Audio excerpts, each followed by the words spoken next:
Hello, everyone. Welcome to the first lecture for the Introduction to AI for Teaching and Learning. My name is Laura Otero, and I'm the Online Education Coordinator for the Center for Academic Technologies and a lecturer for the School of Computing and Design at CSU Monterey Bay. I have over a decade of experience in the world of educational technology and faculty development, and perhaps like you, I found myself completely overwhelmed, excited, and cautious about the rise of artificial intelligence tools and the implications for higher education. The more involved I became with artificial intelligence and machine learning, the more I realized how critical it is for faculty to be informed and knowledgeable about these tools and their impact on our daily work with students. Therefore, this course is designed to equip you with basic knowledge about artificial intelligence applications and prepare you to guide your students' growing digital literacy in these tools. You will also learn some of the basic terminology associated with AI and some of the trends, such as generative AI, to help you become acquainted with the types of applications available that you and your students can use to create new content, from music to essays.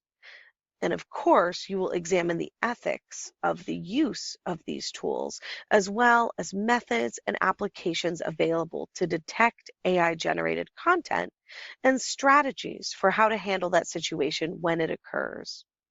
By the end of this course, you will use your new knowledge to develop your own policies related to the usage of AI in your courses, while maintaining an equity-centered perspective as you consider how to incorporate and manage the use of these tools in the classroom.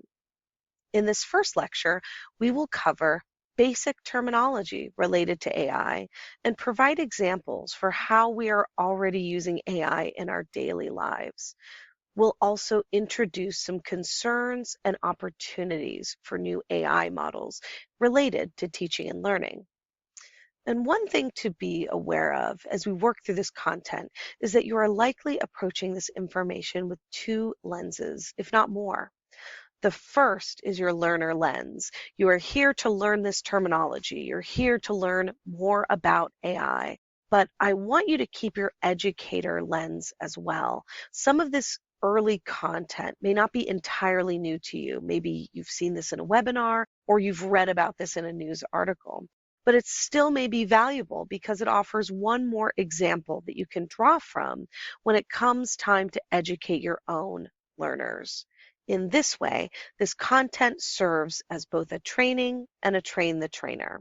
So with those lenses in mind, let's dive in, starting with artificial intelligence defined.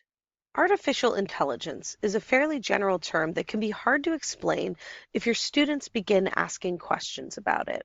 One simple explanation is that artificial intelligence refers to the ability of a computer to perform tasks that typically require human intelligence. To be considered artificially intelligent, a machine must be able to demonstrate the complex tasks of generalized learning, reasoning, and problem solving. It's important to note that AI is not new.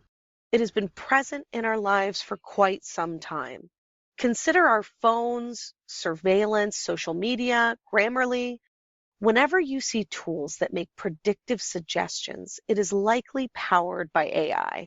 Here are a few examples. Autocorrect or predictive text. Grammarly, for example, uses AI algorithms, deep learning, and natural language processing to suggest changes or check grammar and spelling.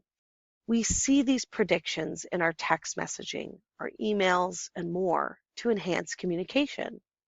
AI is also used by some facial recognition systems to enhance the machine's ability to detect faces in multiple conditions, such as someone wearing makeup or a person who's grown a beard, or to compensate for weight fluctuations.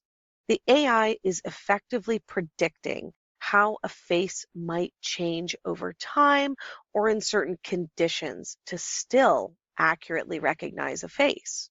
Another example of AI today is with customer service chatbots that are programmed to answer common questions and provide information on orders and more. Similarly, digital assistants like Siri or Alexa make decisions based on the inputs you provide to determine how to answer your questions and provide information it predicts you are looking for. Again, whenever you see auto recommendations on services or products like websites and books, movies, and more, these recommendations come from studying your data and making predictions about your preferences. As many of us have experienced, it's getting creepily accurate, and it has been for some time. These are all examples of how we use AI in our daily lives already. So let's get a bit deeper into the weeds without going too far and talk about the difference between some of these common terms like AI, machine learning, and deep learning.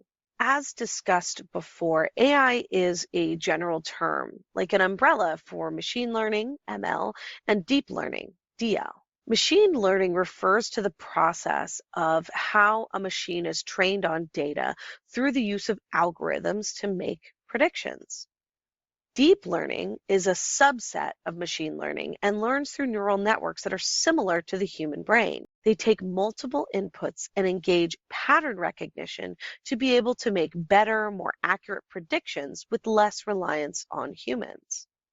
And here we have even more basic terminology because it's helpful to understand what AI training means and to have a basic understanding of what an AI model is. So AI training refers to how the machine uses data to build or tweak its algorithms, which then become a model of many algorithms that is designed to produce specific outputs. During the training process, the machine is being fed massive amounts of input data, which it puts through algorithms to analyze and identify patterns. Those patterns are what are used to output content, like text, based on those predictions. This is how the model can make predictions on new data that it has never been exposed to before. So keep in mind, this is a very high-level definition, and there are many steps in this training process and different approaches to training as well. There are different levels of human supervision throughout the training process, and there is a tremendous amount of data cleaning before it can be used to train the model. And there's a ton of testing and validation that happens before a model is actually deployed. But again, we are keeping the content as simple as possible so that you can support your learners as they are exposed to different AI models. Here's one example that I like to use when explaining how AI works using predictive text, like your phone's autocorrect feature. In this example, we are typing out a text message and accidentally write food morning instead of good morning. Autocorrect, which is a language model AI, can predict that we actually meant good morning and autocorrects it for you. This is because it has been trained on language data, and in that data, good is paired with morning far more frequently than food is paired with morning. This is how it predicts that you meant good morning. The AI makes an educated guess based on its training data. It's important to remember that this training is an ongoing learning and improvement process where the algorithms are constantly being tweaked and refined to make for more accurate models, which make for more accurate predictions. This is how the machines learn. There are many types of models that are trained on a variety of data inputs. And throughout this course, we're going to be talking a lot about generative AI models in particular, because these are the applications that are being used today to generate new content like ChatGPT. As you can see, AI can be used in so many different ways. In this course, we will focus primarily on the hot button issue of generative AI models being used by students to create new content. And when I say new content, I'm referring to popular categories of content. Text content includes outputs like poems, plays, or even an essay. Some popular examples of generative AI models that create text include OpenAI's ChatGPT or Google Bard or Anthropic's Claude, with more becoming available all the time. We'll review some of these and more when we get to the next module in the course. Similarly, generative AI models can also create images like digital art or even deepfake photos where someone appears to be photographed doing something that is totally made up, or even photorealistic people that don't actually exist. Examples of popular generative AI models that create images include Midjourney, Dolly, and many more, with new models hitting the market all the time.